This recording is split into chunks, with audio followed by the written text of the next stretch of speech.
por compartirnos su tiempo aquí en Radio Sonora. Y bueno, precisamente en la entrevista de hoy vamos a hablar sobre los derechos humanos y el servicio público. Y qué mejor que nos exponga el tema que la maestra Ileana Pompa Álvarez. Ella es docente de la Maestría de Estudios Constitucionales, de la Maestría de Administración de la de Administración Pública del ISAP. Así que bueno, yo le doy la bienvenida antes que nada a la maestra antes de comenzar con la ronda de preguntas. Maestra, pues bienvenida, Ileana. Muchísimas gracias y un saludo pues a todo tu auditorio. Muy bien. Maestra, pues bueno, ¿qué son los derechos humanos? Para comenzar con esto, vamos a hablar teóricamente iniciando, ¿no? Así es, mira, pues de una forma muy sencilla, ¿no? Sí. Podemos señalar que los derechos humanos son facultades o requerimientos de todo individuo, simple y sencillamente por su condición humana, ¿no?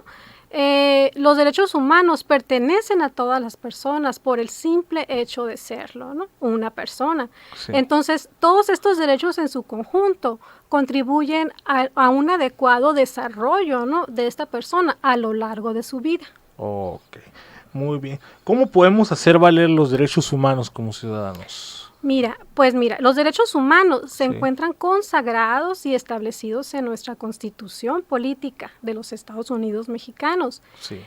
Y esta, al ser nuestra Carta Magna, nuestra ley suprema, pues nos indica todos los lineamientos que debemos de acatar y observar, ¿no?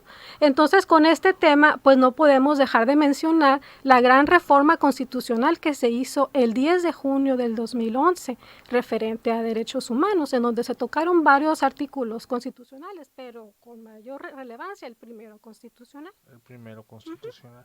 Oiga, maestra, y bueno, precisamente hablando de esta reforma realizada en el 2011, ¿cuál es la relevancia de la misma en materia de derechos humanos? Sí, mira, podemos mencionar que cualquier reforma o modificación que se haga a la Constitución o a cualquier ley sirve para adecuar toda esta normatividad a la realidad social en que se vive. Entonces, esta reforma que se hizo en el 2011 sirvió para estipular esos requerimientos. Fue un parteaguas de cómo se deben de observar los derechos humanos en nuestro país.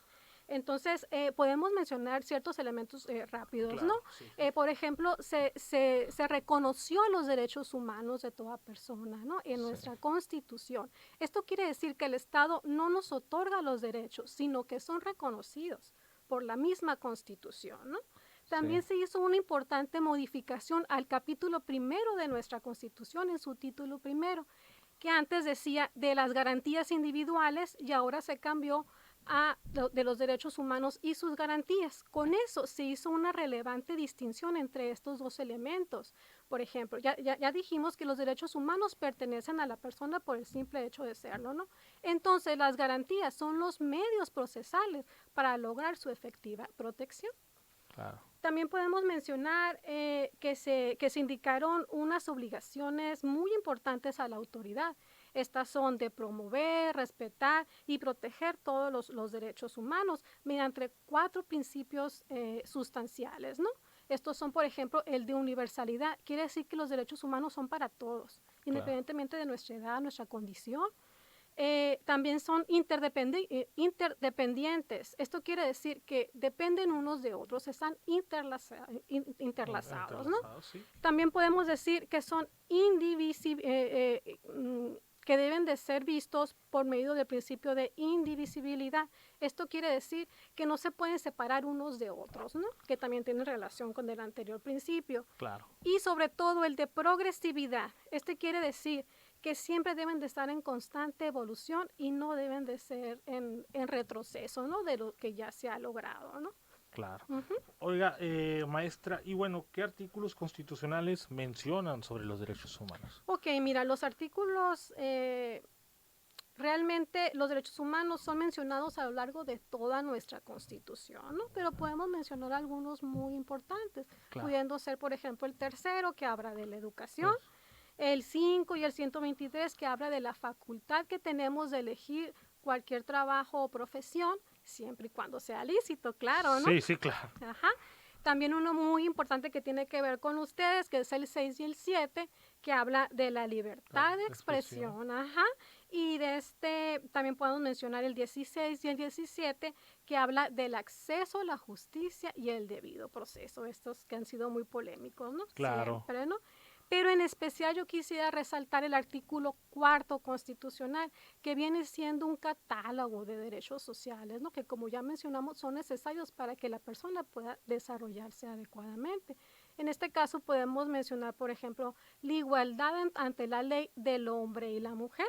Sí. Por ejemplo, el derecho a la salud, el derecho a un medio ambiente sano, el derecho al agua, que como vimos bajo el principio de interdependencia, pues tienen que ver uno con otro, no se puede proteger uno y dejar al otro, ¿no? De largo. Sí. También podemos mencionar otro que está instituido en este mismo artículo, que es el derecho a la identidad. Por ejemplo, que cuando nace una persona, debe de ser registrado y por supuesto no obtener un acta de nacimiento, ¿no? Que le brinda este derecho a la identidad, ¿no? Claro.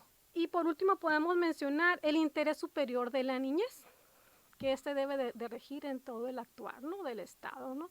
Claro. Prevaleciendo siempre esa protección, ¿no? A los menores, a los niños. Maestra, también aquí, ¿cuál es la relación que debe tener el servicio público con los derechos humanos? ¿Hay un entrelazo entre ellos? Claro que sí, claro que sí. Aquí podemos, pienso yo que primero definir qué es un servidor público, ¿no? Pues es toda persona que efectúa, ¿no? Un cargo, un empleo dentro de la administración pública, ¿no? Entonces el Estado les confiere a estas personas la obligación, ¿no? de actuar siempre conforme a la ley, ¿no? Claro. Entonces es así como, entonces, si los derechos humanos están constituidos dentro de nuestra Constitución, pues también deben de ser acatados como tales, ¿no? Claro. Entonces, aquí esa relación existe en que el Estado protege y respeta esos derechos humanos a través de sus servidores públicos. Claro. Aquí, en este caso, ¿en qué normatividad se estipulan las obligaciones del servidor público? Sí, mira, todos los principios y directrices del actuar del servidor público indudablemente se encuentran en nuestra Constitución Federal, ¿no? Sí. Pero también en toda la legislación secundaria que emana de ella. A nivel del Estado, a nivel local, podemos decir que pues en la Constitución de Sonora, la Ley de Responsabilidades y Sanciones del Estado y por supuesto el Código de Ética, ¿no? De la Administración Pública, que ahí pues dicta exactamente cuál va a ser el actuar, ¿no? del servidor público y sobre todo la finalidad, ¿no? Que es el servicio a la comunidad, ¿no? Yo creo que todo servidor público tiene en claro cuál es el código de ética y debe conocerlo, ¿no? Sobre todo porque ¿es el mismo en todas las instituciones o cambia de acuerdo a la institución de gobierno? Cada institución podría tener, ¿no? su código de ética, pero que te menciono es de manera general. Es de manera general. Muy bien. Maestra, también, ¿en qué cuál es la importancia de una buena administración pública relacionarla con los derechos humanos? Sí, mira, como ya mencionamos todo lo referente a los derechos humanos, la normatividad que debe de ser acatada por el servidor público, entonces yo pienso que todo en conjunto es lo que nos va a llevar a una buena administración pública.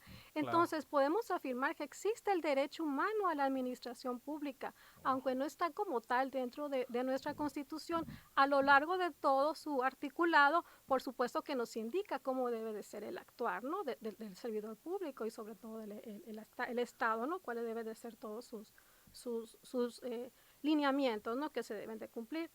Pero sí podemos decir que este concepto como tal sí se encuentra dentro de la Constitución de la Ciudad de México, así realmente, literalmente así se encuentra y también es mencionado en múltiples jurisprudencia de la Suprema Corte de Justicia de la Nación, que ya sabemos que esa debe de ser, ¿no?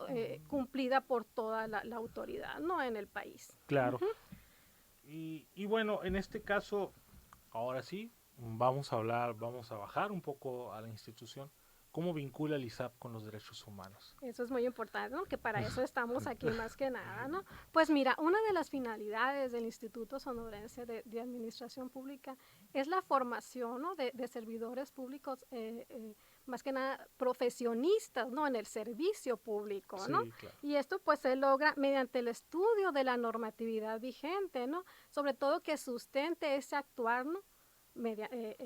Sustentado en esa legalidad, ¿no? Que existe, ¿no? Sí.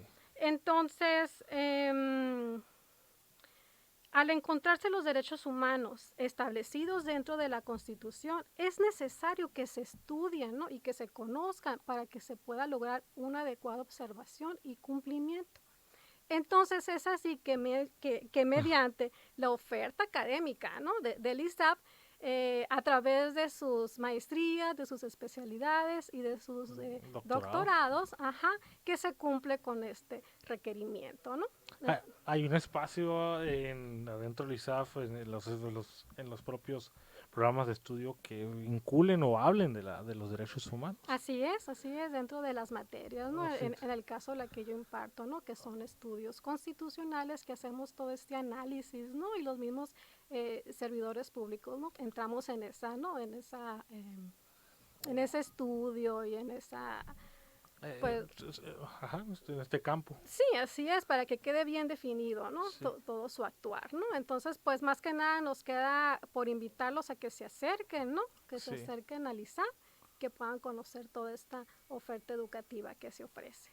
En el caso de requerir más información, el ISAF puede dar capacitaciones a servidores sobre materia de derechos humanos. Sí, si quieres te dejo el número para que puedan comunicarse. Es el 6623 12 62 75 y ya saben que nos encontramos enfrente de la Plaza Bicentenario, ¿no? Contra esquina del edificio del Poder Judicial. Muy bien. Maestra, pues bueno, se nos fue el tiempo platicando, creíamos que no íbamos a alcanzar todo el bloque y bueno, es un tema interesante del cual todavía tenemos mucho que hablar, pero bueno, por el momento ya tenemos contacto con ustedes para poder desarrollarlo. Así es, claro que sí, estamos para servirles. Muy bien.